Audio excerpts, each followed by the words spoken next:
And like, I think women are more emotional. So like, yes, if you see a video of Andrew saying something which is harsh and naturally exaggerated for marketing purposes, it's going to trigger an emotion in you. And then I think it takes, from my experience, either more time or a man around you to say, hang on, Layah, like, why don't you look at it from this perspective, you know, and you can actually see the logic. And then you're like, oh yeah, okay, actually that makes sense. So I think women naturally are going to not like him because we are emotional. Layah, just because you have trouble with logic unless a man slowly walks you through it like you're a fucking toddler. Hang on, Layah, like, why don't you look at it from this perspective, you know, and you can actually see the logic. Doesn't mean that other women have trouble getting their brains to work properly. Have we considered the possibility that you're just not very bright? No, I mean, I just think a lot of women are all in their emotions. You know, they say they want one thing, but they really want another. And, I agree with Andrew when he says women don't know what they want. This is the Rollo Tomasi position, and it's total crap. And it's just a justification for saying that women shouldn't get a say because we burst into tears every time we try to think. If you think men don't also get emotionally attached to ideas or can be blinded by pride or anger or are sometimes just plain stupid, then I don't know how you made it this far in life. But I won't be painted as struggling to follow logical conversations just because you're an irredeemable cretin. Like, just stop it. It's just not true that men... Like, I think there's different ways in which men and women can be illogical, but just stop. Just fucking stop. Hang on, Layah, like, why don't you look at it from this perspective, you know, and you can actually see the logic. And do I really have to say it? Do I really have to say it? Do I have to? I think I am going to say it. This is a female sexual strategy where you infantilize yourself in order to be more appealing to men. I'm silly and helpless and need rescuing. What is logic? Can you explain this to me? Oh no, my brain just fell down my top. Gosh, I'm so clumsy. It's my feminine emotions. They make it hard to stay upright. Oldest trick in the book. But don't throw all women under the bus in your play at the Marilyn Monroe effect.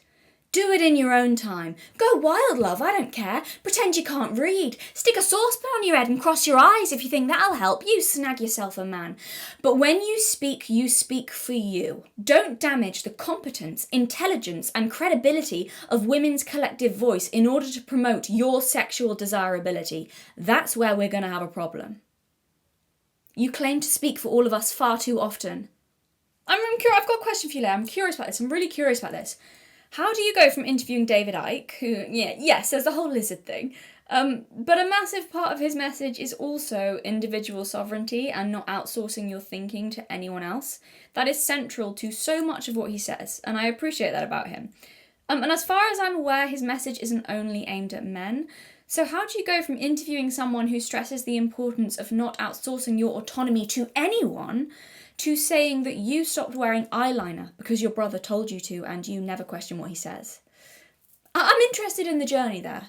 I'm very close with my brother, and my brother has proven to me on so many occasions that he is correct when we debate something. So my brother has proven himself to be the man, in my opinion. And so when my brother Gideon says, Layah, we're doing this, I'm like, okay, because I've shit tested him. I know that he's right. Honestly, if my brother says, Layah, change your shoes, I'll change them. I did the other day, I went to do a podcast with Iman Gaji, and Gideon was like, Layah, don't wear those shoes, wear those. I was like, okay. My brother told me to stop doing wings on my eyes, like the makeup. I go, okay. Because I trust his opinion. I comply with everything my brother says. When I tell you that I would be so weirded out if my brother started telling me what to wear or what not to wear.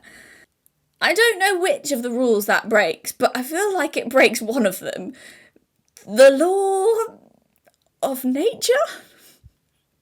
It can't just be me who finds that a little uncomfortable. It's not just me. The comments had a fucking field day with that one. I comply with everything my brother says. Imagine being obedient to one of your siblings.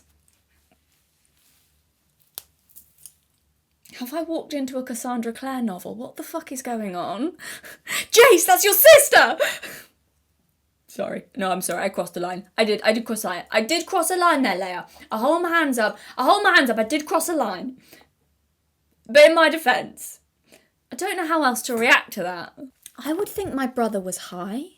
Are you all right? Did the brain disease finally progress? That's a shame. 22 years. You had a good run. Look, there's no use getting upset about it. You've lost a genetic lottery. I don't know what to tell you. Now go and sit and dribble in the corner, because you've clearly lost all cognitive function if you think you can tell me how to do my eyeliner. What's wrong with you? Do you not have a girl to take out or something heavy to pick up and put down again in the same place? Why do you even care? Get a fucking hobby, mate. Begging your pardon. Can you imagine? Galatea, I don't think you should do your eyeliner. Sorry, who are you? Sorry. Oh, that's right, because I thought you were my brother.